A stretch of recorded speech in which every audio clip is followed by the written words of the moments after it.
ധനഹാകാലം നാലാം ചൊവ്വ. ഒന്നാം വായന. 2 ദിനവൃത്താന്തം 6 അധ്യായം 24 മുതൽ 30 വരെയുള്ള വാക്യങ്ങൾ.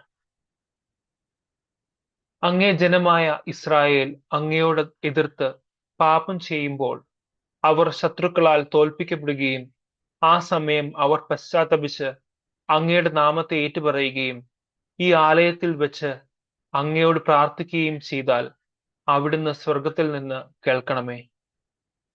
അവിടുത്തെ ജനമായ ഇസ്രായേലിന്റെ പാപം ക്ഷമിച്ച് അവർക്കും അവരുടെ പിതാക്കന്മാർക്കുമായി അവിടുന്ന് നൽകിയ ദേശത്തേക്ക് അവരെ തിരികെ വരുത്തണമേ. അവിടുത്തെ ജനമായ ഇസ്രായേൽ അങ്ങയോട് പാപം ചെയ്തിട്ട് അവിടുന്ന് അവർക്ക് മഴ തടയുമ്പോൾ അവർ തങ്ങളുടെ പാപത്തിൽ നിന്ന് പിന്തിരിഞ്ഞ് അവിടുത്തെ നാമം ഏറ്റുപറയുകയും ഈ ആലയത്തിലേക്ക് നോക്കി വിളിച്ചപേക്ഷിക്കുകയും ചെയ്താൽ അവിടുന്ന് സ്വർഗത്തിൽ നിന്ന് കേട്ട് അവരുടെ പാപം ക്ഷമിക്കണമേ. അവർ നടക്കേണ്ട നീതിമാർഗം അവർക്ക് പഠിപ്പിച്ചു കൊടുക്കണമേ. അവിടുന്ന് അവർക്ക് അവകാശമായി നൽകിയ ദേശത്ത് മഴ നൽകി അനുഗ്രഹിക്കണമേ.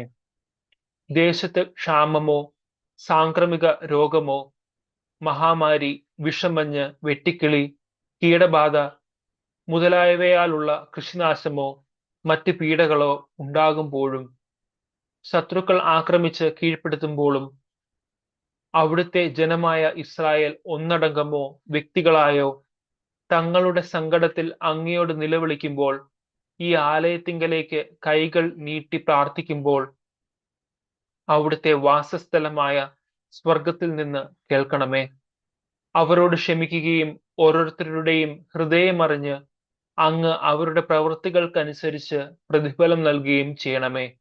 മനുഷ്യരുടെ ഹൃദയങ്ങളെ ശരിയായി അറിയുന്നത് അവിടുന്ന് മാത്രമാണല്ലോ.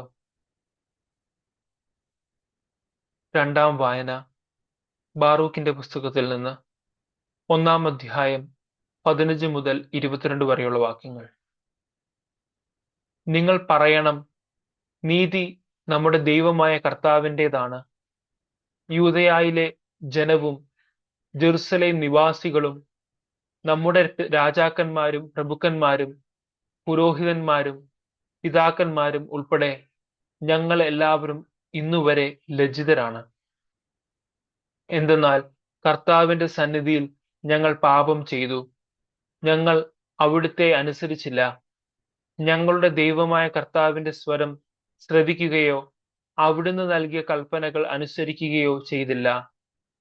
ഈജിപ്ത് ദേശത്ത് നിന്ന് ഞങ്ങളുടെ പിതാക്കന്മാരെ കൊണ്ടുവന്ന നാൾ മുതൽ ഇന്നുവരെ ഞങ്ങൾ ഞങ്ങളുടെ ദൈവമായ കർത്താവിനെ അനുസരിക്കാത്തവരും അവിടുത്തെ സ്വരം ശ്രവിക്കുന്നതിൽ ഉദാസീനരും ആണ്. തേനും പാലും ഒഴുകുന്ന ഒരു ദേശത്തിന് അവകാശികളാകാൻ വേണ്ടി ഞങ്ങളുടെ പിതാക്കന്മാരെ ഈജിപ്ത് ദേശത്ത് നിന്ന് കൊണ്ടുവന്ന നാളിൽ തന്റെ ദാസനായ മോശ വഴി കർത്താവ് അരുൾ ചെയ്ത ശാപങ്ങളും അനർത്ഥങ്ങളും ഇന്നും ഞങ്ങളുടെ മേലുണ്ട്. ഞങ്ങളുടെ ദൈവമായ കർത്താവ് ഞങ്ങളുടെ അടുത്തേക്ക് അയച്ച പ്രവാചകന്മാർ അറിയിച്ച അവിടുത്തെ വചനം ഞങ്ങൾ ശ്രവിച്ചില്ല. എന്നാൽ അന്യദേവന്മാരെ സേവിച്ചും ഞങ്ങളുടെ ദൈവമായ കർത്താവിന്റെ ദൃഷ്ടിയിൽ തിന്മയായത് പ്രവർത്തിച്ചും ഞങ്ങൾ തന്നിഷ്ടം പോലെ നടന്നു. എന്തെന്നാൽ അവിടുന്ന് ഞങ്ങളെ നിശേഷം ഉപേക്ഷിച്ചു. അവിടുന്ന് ഞങ്ങളോട് അത്യധികം കോപിച്ചിരിക്കുന്നു. 3 വായന.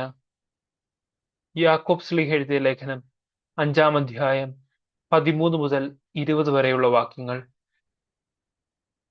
നിങ്ങളുടെ ഇടയിൽ ദുരിതം അനുഭവിക്കുന്നവൻ പ്രാർത്ഥിക്കട്ടെ. ആഹ്ലാദിക്കുന്നവൻ സ്തുതിഗീതം ആലപിക്കട്ടെ.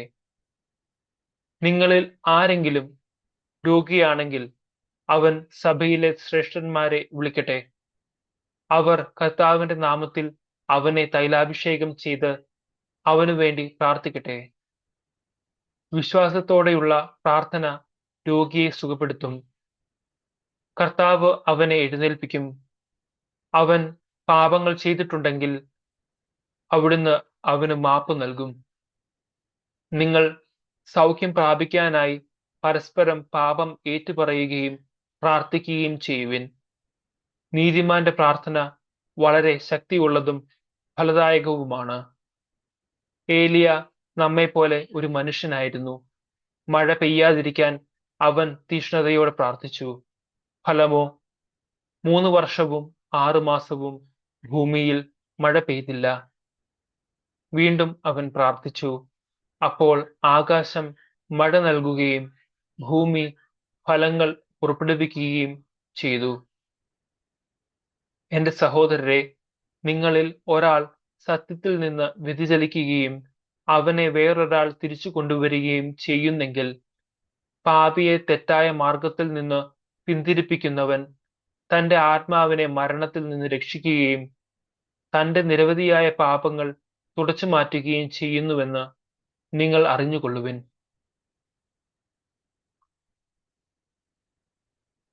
സുവിശേഷ വായന. വിശുദ്ധ യോഹന്നാൻ എഴുതിയ സുവിശേഷം 1-ാം അധ്യായം 29 മുതൽ 34 വരെയുള്ള വാക്യങ്ങൾ. അടുത്ത ദിവസം യേശു തന്റെ അടുത്തേക്ക് വരുന്നത് കണ്ട് അവൻ പറഞ്ഞു, ഇതാ ലോകത്തിന്റെ പാപം നീക്കുന്ന ദൈവത്തിന്റെ കുഞ്ഞാട്.